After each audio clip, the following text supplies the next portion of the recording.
we got a mic. For the intro, I'll start with three things. One, Dante Moore is different. Two, Oregon is different. And three, Penn State, you always say it, we are.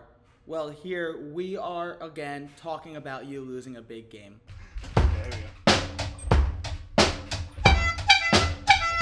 Welcome back to Mazarski Memos, Penn State versus Oregon recap. Now, I'm going to go against pretty much everything I learned in journalism school, and I'm going to bury the lead because regardless of how you want to spin this game and regardless about how anybody spins this game, it's about Penn State losing another big one. But this Oregon team is so different, and I'm going to start with them. So Oregon, Dan Lanning said it leading up to the week. They posted it in their recap video after the game. They were going to play the game, not the occasion. Dan Lanning is one of the best coaches in America, and this is his best win as Oregon head coach. Go back to Dan Lanning's first game as Oregon head coach. They were blown out by Georgia in Mercedes-Benz Stadium. They were shut out. Bo Nix was the quarterback. They looked bad. Since then, Big Ten championship, made a Pac-12 championship, just beat Penn State in the whiteout game, and if you look at Oregon's schedule, they are en route to another Big Ten championship. Oregon last season in 2024 was the best team in the country not named Ohio State. I fully believe that. And right now, yeah, I could say that too. They are going to sit at number 2 for as long as they don't lose a game and as long as Ohio State doesn't lose a game.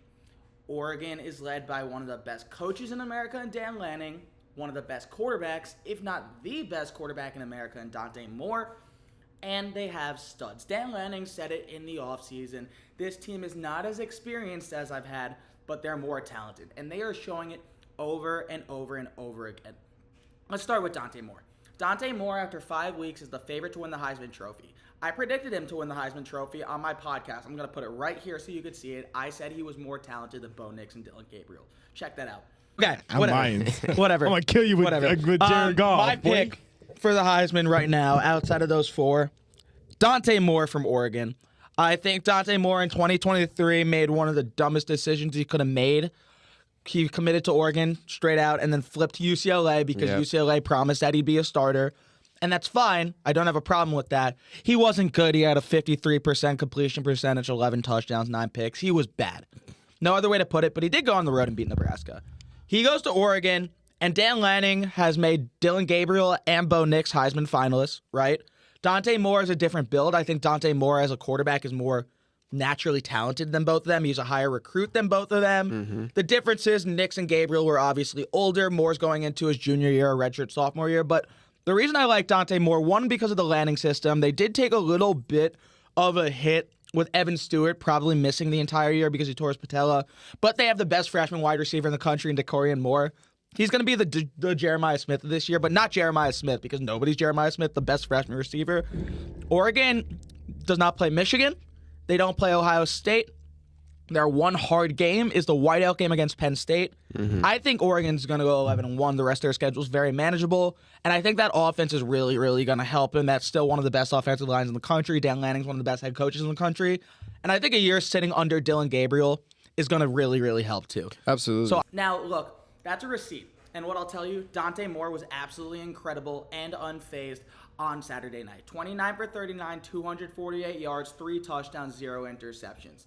And it wasn't only Dante Moore. Oregon's one of the younger teams in the Big Ten, facing 110,000 rooting for you to lose. And you respond with that. And it would have been very, very easy for Oregon to fold after they gave up a 17-3 lead and then went down 24-17. But what did Oregon do? Respond. Dan Lanning said it in his post-game interview. They were going to cut and cut and cut till they hit the jugular. The interception was the jugular. Now, I'm going to use something that I heard on a lot of Big Ten basketball broadcasts. Oregon avoided the knockout punch. And they didn't only avoid the knockout punch, they delivered the first few blows. Oregon looked like the more prepared team. Oregon looked like they were executing the right plays. Penn State looked lost, especially the Penn State offense. It was hard to watch until the fourth quarter. And Oregon, I could have told you this at the start of this season too. Yeah, they're the best team in the country, not named Ohio State. They are a genuine national championship contender. Whether you start with Dante Moore, or you go to the talent they have like DeCorian Moore, who's a freshman, only going to get better, or Gary Bryant coming up like a good wide receiver too, Kenyon Sadiq, one of the best wide receivers in America. And then this Oregon defense. Oregon lost 9 defensive starters. And they brought back only a few returners in Matayo Uiagalelei and Bryce Botcher. 2 great players. And they lost a bunch of other guys.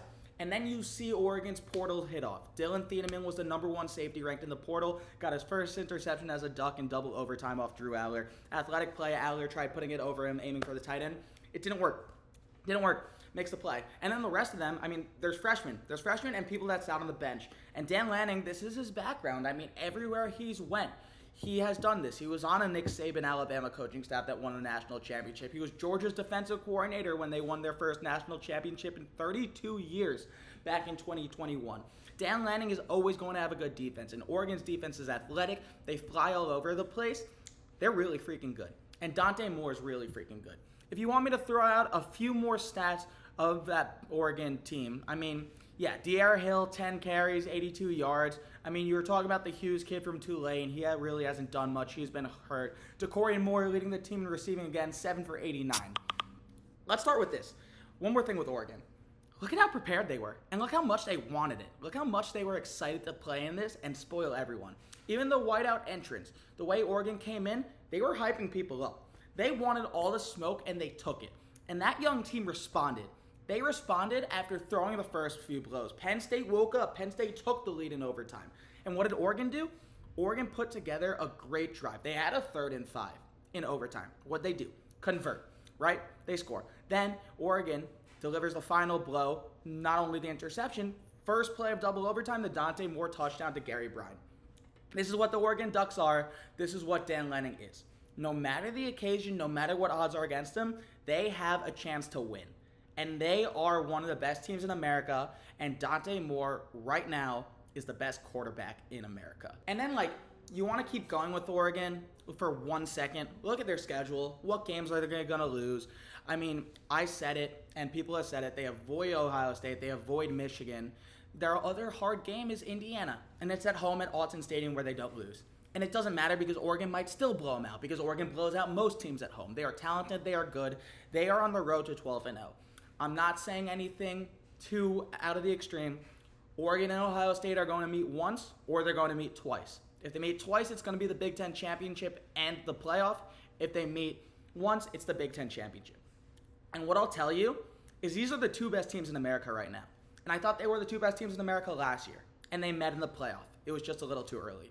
This year, who knows? If that's 12-0 and 12-0, the SEC champion's not going to have 1 loss or 2 losses. They'll have 1. They're not going to be undefeated. The Big 12 championship's not going to be undefeated.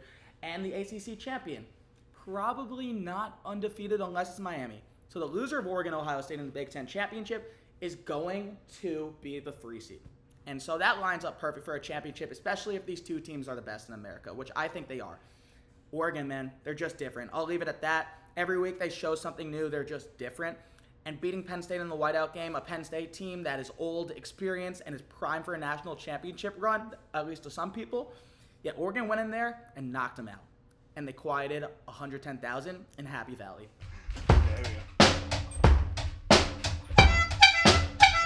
Now, Penn State. Penn State loses another big game. Where do you start with the Nittany Lions? In my preview, I said if not now, when? Penn State. No one's going to consider you a national title contender right now. How can they? How can they consider you a national title contender when you've never won a big game under James Franklin besides that blocked field goal against Ohio State? How are they going to consider you a national contender when a young Oregon team just walked into your house in the whiteout that you set up? Penn State wanted Oregon. They wanted a good team in the whiteout, and they lost. How is someone going to pick you when the offense looks inept through 3.5 quarters? How is someone going to pick you when Drew Aller's inconsistent? And how is someone going to pick you when the Penn State Sigma, and no matter how talented they are, is they cannot win a big game? Because they can't. It doesn't matter how talented they are. It doesn't matter how good the defense is because they lose every big game.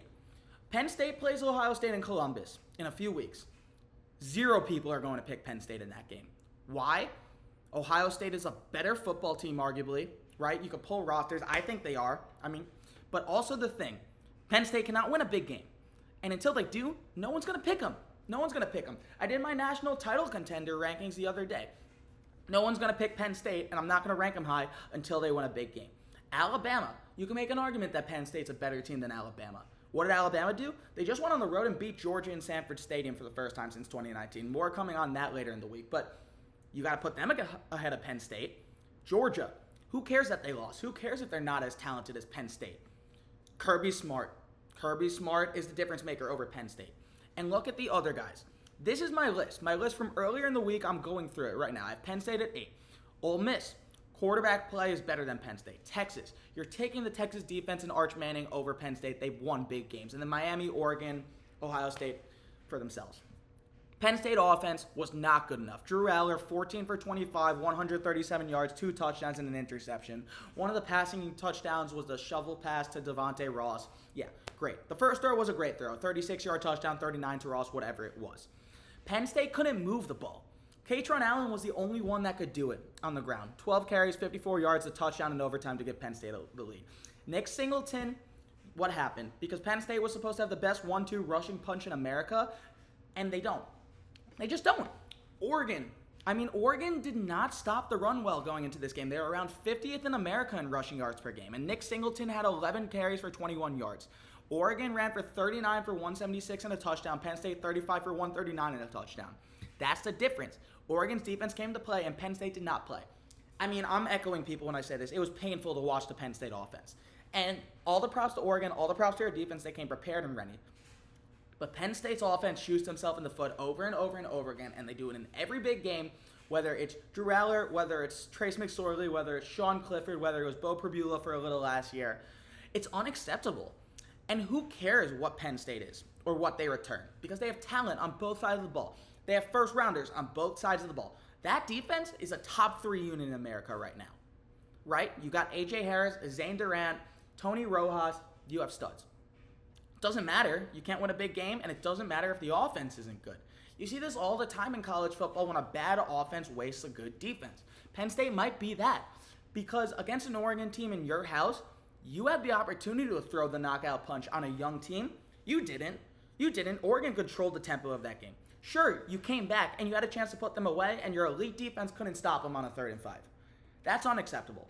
And so, for Penn State, another big game loss. What do you even say about them at this point besides they're not going to win a big game until they do? And that sounds stupid, but no one's going to pick them to win a big game until they do. Look at the rest of their schedule, right? UCLA, Northwestern, Iowa, sure, 3 wins. They go to Ohio State at 6-1. Who's picking them to beat Ohio State? Who's picking them?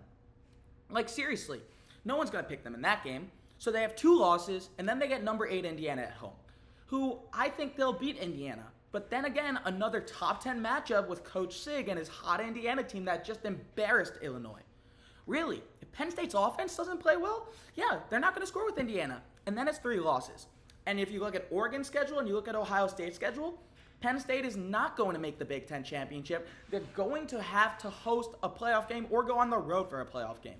And then that national championship expectation is much lower. Much, much lower because now you have to play an extra game. There's no more straight seeding. And Penn State, are you taking them on the road or even at home against a bunch of college football playoff contenders? If Georgia comes in, if Alabama comes in, goddammit, if Tennessee comes in or Ole Miss or LSU, any of those SEC teams, are you picking Penn State? Maybe you will. But Oregon just went in there in the toughest environment in college football and beat them. So these teams that know how to win, Kalen DeBoer is a big game coach. Who's picking Penn State over Alabama in that scenario?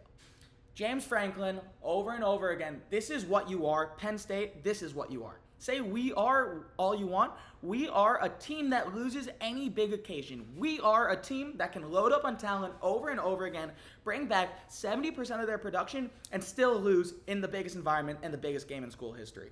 We are a team that shoots themselves in the foot over and over and over again. Not only this season, the Drew Aller interception that eliminated them last year. 23, losing to Ohio State, losing to J.J. McCarthy in Michigan. We are a team that whenever we're on the national stage, we are a team that doesn't show up. And Penn State, that's what you are. So they could go back to the drawing board and do all these things, and they can improve. And people could talk about them, and I'll talk about how talented they are, because Penn State's talented. That's the first thing I want to preface. They are one of the most talented teams in America with one of the best defenses in America. But due to Drew Aller's inconsistencies, their inability to run the ball, and the way Oregon just beat them at home, you can't pick them in any big game. And their next shot is going to be at Ohio State in Columbus, and that's a tougher task than this one. So Penn State, this was the year. This was the year where everybody thought you were going to do it. Everybody thought you were going to make a run, and now you're on the outside looking in the Big Ten championship, and you need help from other teams. So Penn State, you'll have your chance. Win out, lose to Ohio State, you go 10-2, you'll make the playoff. And talent matters. But in a big game, I'm telling you right now, no one's going to pick you. No one's going to pick you against most teams in a big game because you show over and over again what you are in those games. There we go. Thanks for listening to Mazarski Memos. I'll have a Georgia-Alabama one later in the week along with the Mets and Jets reaction. If you liked what you saw, please like and subscribe and let me know what I should do next. Thanks so much, guys. Have a great day.